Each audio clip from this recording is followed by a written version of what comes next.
객체와 클래스의 기초 부분을 살펴보겠습니다. 먼저 객체 개념이 탄생한 배경에 대해서 살펴보겠습니다. 80년대까지는 주 프로그램이 C를 기반으로 하는 프로그래밍 언어였습니다. 이러한 언어들은 프로그램이라고 하는 것을 어떤 관점으로 바라보냐 하면 전역 변수들과 함수로 이루어진 것이 프로그램이다. 이렇게 바라보았습니다. 그래서 필요한 기능들을 함수로 구현하고 함수들 간에 공유되고 이런 것들을 전역 변수들로 선언합니다. 전역 변수들이라는 것은 함수 내부에 있는 로컬 변수들이 아니라 함수 바깥에 선언한 변수들입니다.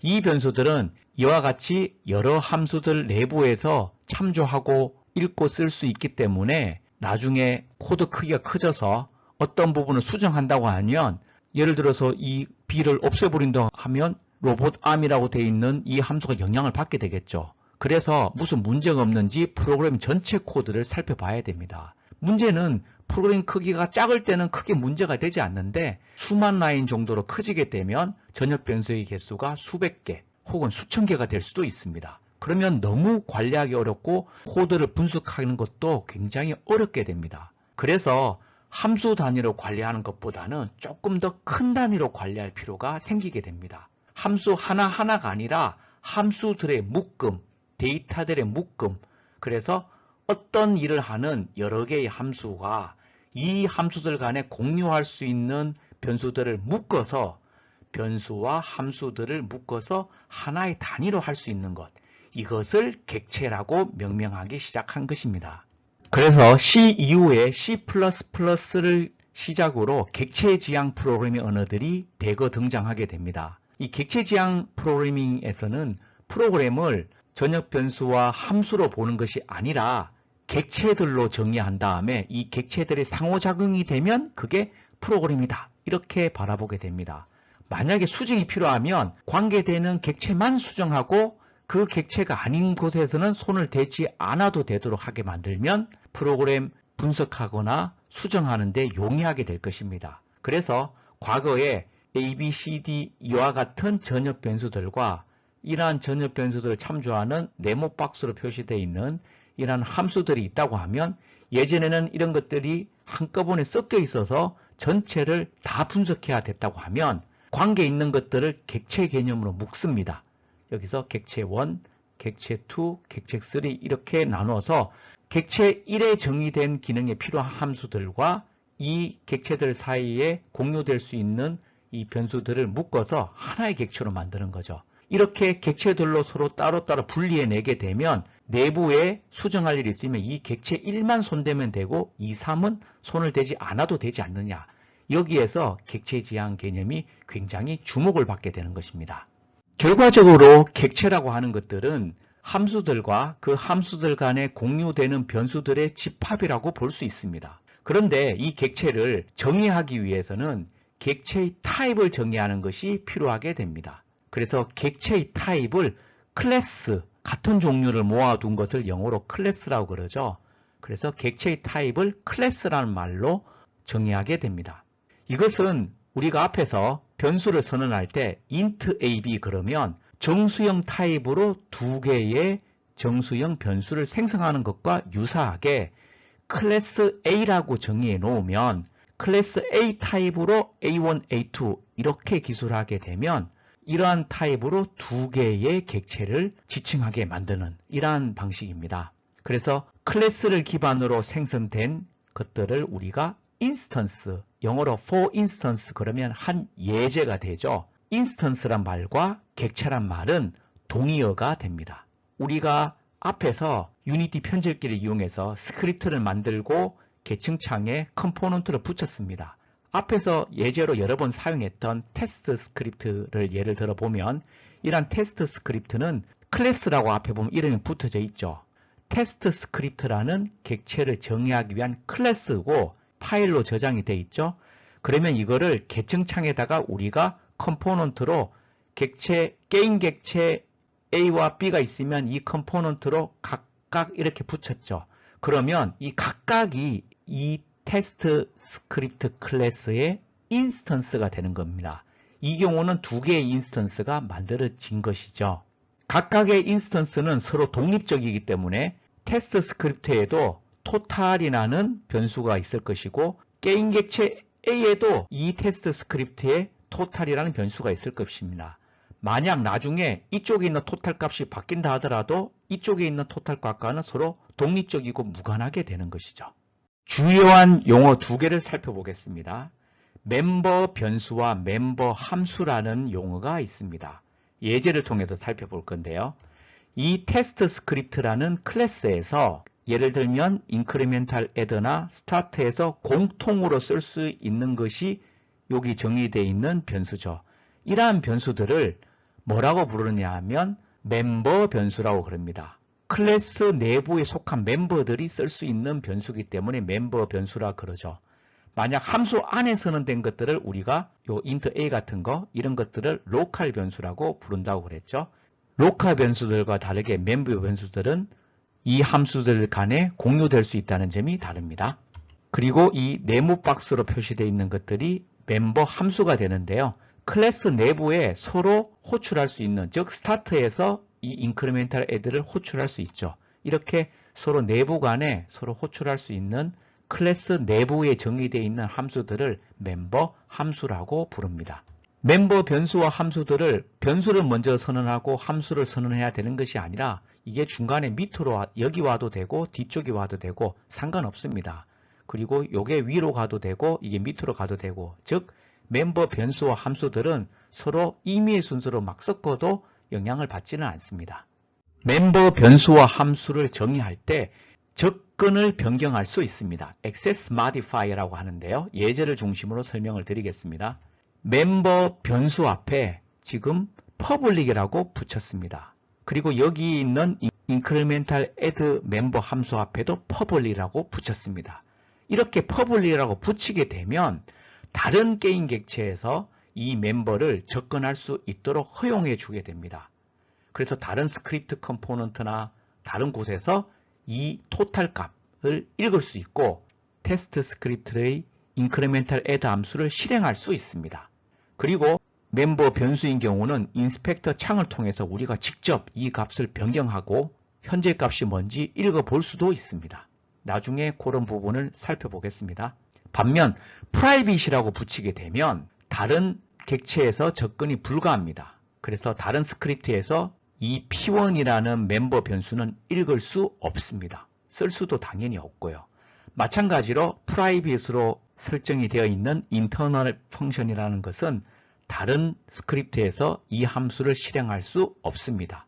내부에서는 서로 쓸 수 있습니다. 예를 들면 incremental add에서는 여기서 사용하지 않았지만 이 함수를 부를 수 있지만 호출할 수 있습니다.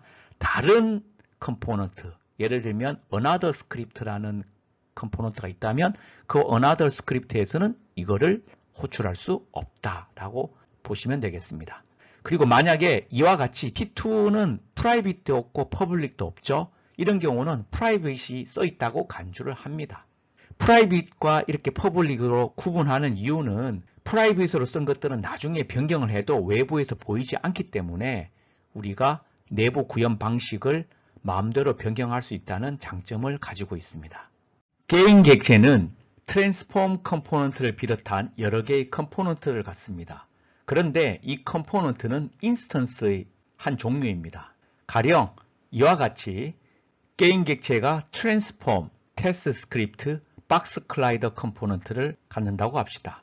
이 경우에 박스 클라이더는 박스 클라이더 클래스의 한 인스턴스라고 보시면 됩니다. 테스트 스크립트와 박스 클라이드는 누가 만들었느냐의 차이가 있을 뿐입니다. 테스트 스크립트는 우리가 만든 것이고 박스 클라이드는 유니티 회사에서 만든 것이죠. 우리는 테스트 스크립트와 같은 스크립트 컴포넌트를 만들 때 다른 컴포넌트, 가령 이 박스 클라이더라든지 이 트랜스폼 컴포넌트라든지 다른 컴포넌트, 즉 인스턴스를 참조해야 될 필요가 있습니다. 만약에 테스트 스크립트에서 박스 클라이드 내에 있는 머티리얼이라는 항목이 있죠. 여기에 만약에 피지컬 머티리얼이 들어가 있다면 여기 있는 마찰력을 변경하겠다. 그러면 우리는 테스트 스크립트에서 박스 클라이드를 가르칠 수 있어야 됩니다. 다른 컴포넌트를 가르치기 위해서는 인스턴스 변수를 만들면 됩니다. 계층창에 존재하는 컴포넌트를 참조하여 그 컴포넌트의 멤버 변수나 멤버 함수를 접근하기 위한 것입니다.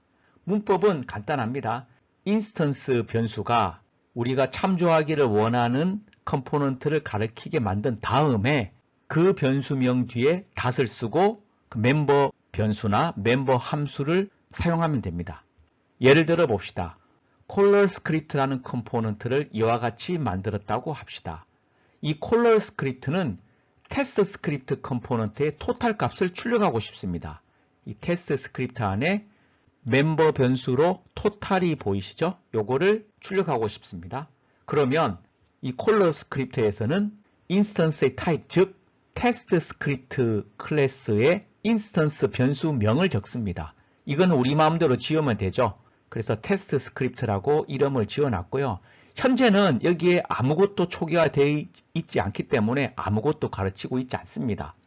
그리고 스타트 함수에서 debug.log로 출력을 하는데 테스트 스크립트 .total이라고 적습니다. 그러면 테스트 스크립트 안에 있는 멤버 total이라는 멤버 변수를 출력하자 이 뜻입니다. 그런데 현재 상태로 실행을 하면 오류가 뜹니다. 왜 뜰까요? 현재는 이 테스트 스크립트가 아무것도 가르치고 있지 않기 때문에 가르치고 있는 게 없으니까 오류가 뜨게 됩니다. 그래서 이 테스트 스크립트가 우리가 원하는 컴포넌트를 가리키게 만드는 부분이 필요합니다. 뒤에서 살펴보겠지만 인스펙터 창을 이용하거나 스크립트에서 동적으로 만들 수 있습니다. 이제 예제로 살펴보겠습니다.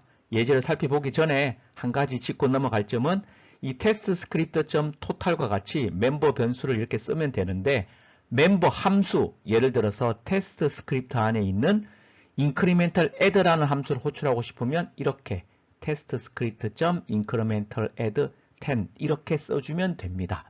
그런데 앞에서 설명한 바와 같이 테스트 스크립트.internal 펑션은 호출이 안 됩니다. 왜일까요? 여기 프라이빗으로 이 테스트 스크립트 안에 정의가 되어 있기 때문에 프라이빗으로 선언된 함수들은 호출을 할 수가 없습니다. 세신에서 빈 게임 객체를 하나 만들고 여기에 테스트 스크립트를 하나 붙였습니다. 이 객체 이름을 편의상 A라고 지어 놓겠습니다. 그리고 빈 게임 객체를 하나 더 만들고 이 게임 객체 이름을 B라고 짓겠습니다. 그리고 이 B에는 콜러 스크립트라고 하나 짓겠습니다. 이 콜러 스크립트는 public test script라고 지어 놓습니다. 여기서 public이라고 한 이유는 public이라고 하지 않으면 인스펙터 창에 보이지가 않습니다. 콜러 스크립트는 테스트 스크립트 안에 있는 total이라는 변수를 출력합니다. 자, 이제 한번 실행해 보겠습니다. 저장을 하고 콘솔 창을 보시면 오류가 뜹니다. 콜러 스크립트의 11번째 줄에서 오류가 났다고 나오죠. 오류 메시지를 보며 오브젝트 레퍼런스가 객체의 인스턴스를 설정하고 있지 못하다고 불평을 하고 있습니다. 11번째 줄을 보면 테스트 스크립트 .total, 즉 테스트 스크립트 안에 들어가서 토탈 멤버 변수를 읽으려고 하는데 참조를 안 하고 있기 때문에 오류가 떴다. 이런 뜻입니다.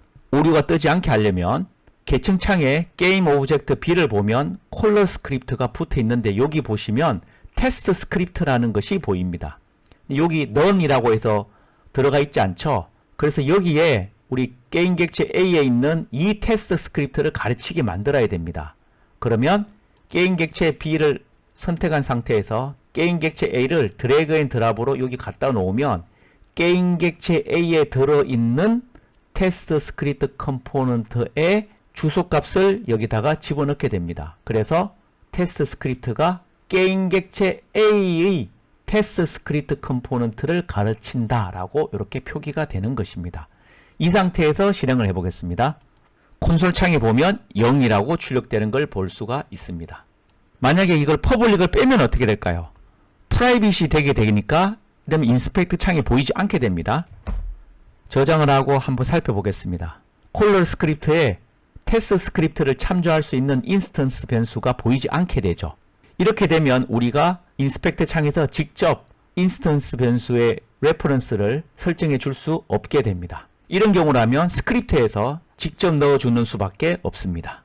방금 예제를 통해서 인스턴스 변수를 인스펙트 창을 이용해서 사용하는 방법을 보여줬습니다. 인스펙트 창에서 드래그 앤 드랍으로 인스턴스 변수를 다른 컴포넌트를 가르치게 할 수 있었죠. 이것을 그림으로 다시 한번 자세히 살펴보겠습니다. 우리는 게임 객체 A와 B가 있는데 A 안에 테스트 스크립트가 붙어 있고 B 게임 객체 안에 콜러 스크립트를 붙였죠. 그리고 콜러 스크립트 안에는 테스트 스크립트라는 인스턴스 변수가 있었습니다. 그래서 이 테스트 스크립트 인스턴스 변수가 드래그 앤 드랍으로 게임 객체 A에 있는 테스트 스크립트를 가르치도록 이렇게 설정을 시켜준 것이죠. 그래서 테스트 스크립트.total을 하게 되면 이 링크를 따라가서 여기 있는 토탈 값을 찍어주게 된 것입니다. 인스턴스 변수를 연결하는 다른 방법이 있습니다. 스크립트로 게임을 실행한 다음에 동적으로, 즉 인스펙터 창을 이용해서 우리가 연결하는 게 아니라 프로그램 코드로 연결시켜주는 방식입니다. 이것은 유니티에서 제공하는 getComponent라는 함수를 이용하면 되는데 다른 영상에서 다뤄보겠습니다. 인스턴스를 생성하지 말고 클래스를 직접 사용하는 방법이 있습니다. 어떤 컴포넌트를 스크립트를 사용하기 위해서는 지금까지는 인스턴스 변수를 선언한 다음에 인스펙터 창 같은 걸 이용해서 참조를 연결을 했죠. 그 다음에 컴포넌트 기능을 사용해야 됩니다. 인스턴스 변수 선언과 참조 연결하지 말고 곧바로 컴포넌트 기능을 사용할 수 없을까? 객체가 아닌 클래스를 통해서만 접근할 수 있는 변수와 함수를 만들 수 있습니다.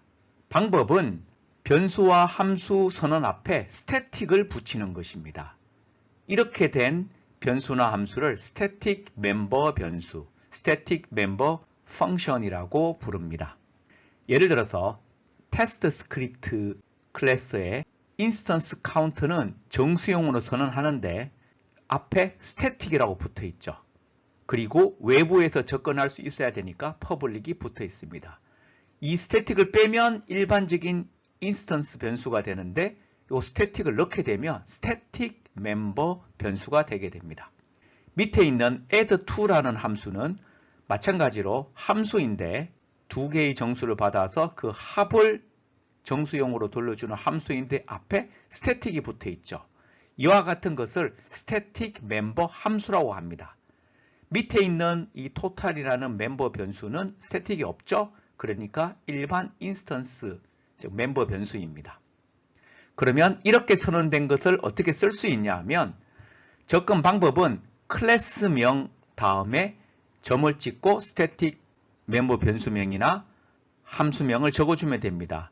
기존과의 차이점은 객체 이름, 즉 인스턴스 변수 다음에 적어줬는데 인스턴스가 아니라 클래스라는 점이 차이점이 있다는 것이죠.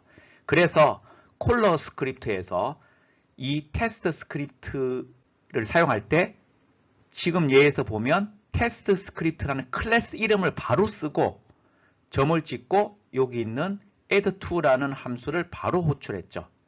이렇게 하면 장점은 인스턴스 변수 만들고 이거 테스트 스크립트 연결한 다음에 컴포넌트를 사용하는 방식이 아니라 곧바로 테스트 스크립트 다음에 바로 사용할 수 있다는 큰 장점이 있죠. 함수 외에 클래스명 다음에 스태틱 멤버 이름을 써도 괜찮습니다. 주의할 점은 클래스 이름 다음에 이 토탈은 인스턴스 변수죠. 그냥 일반적인 멤버 변수입니다. 이렇게 쓰면 안 됩니다. 주의할 점이 있습니다. 스태틱으로 선언된 것들은 인스턴스를 생성해도 그 인스턴스 내에 포함되지 않습니다. 무슨 얘기냐 하면 만약에 계층창에 테스트 스크립트 클래스로 두 개의 인스턴스를 컴포넌트로 생성했다고 합시다. 그러면 테스트 스크립트 인스턴스가 두 개가 생기죠. 그리고 눈에 보이진 않지만 계층창 내에는 테스트 스크립트 클래스가 올라오게 됩니다. 테스트 스크립트에는 스태틱 멤버 변수로 인스턴스 카운트와 스태틱 멤버 함수로 add2라는 함수가 있으니까 이 클래스 내부에 이 멤버들이 들어가 있습니다.